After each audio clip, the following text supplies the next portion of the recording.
nós estamos simplesmente abrindo o nosso comitê.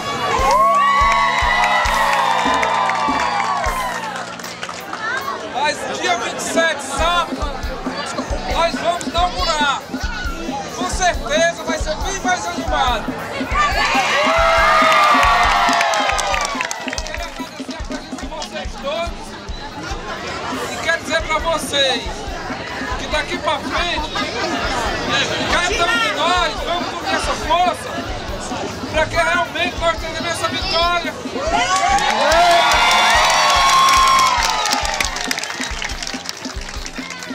É muito importante esse esforço de vocês, é muito importante essa energia, porque cada dia dessa campanha, cada dia que se passa, nós podemos trabalhar mais, podemos visitar mais os amigos.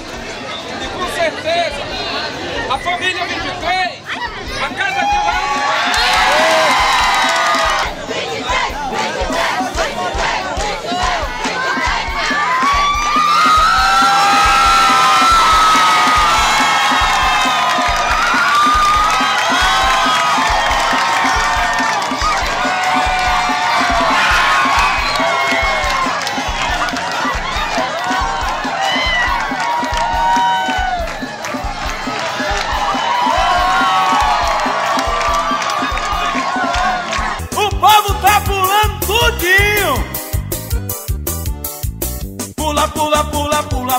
pula do de cá.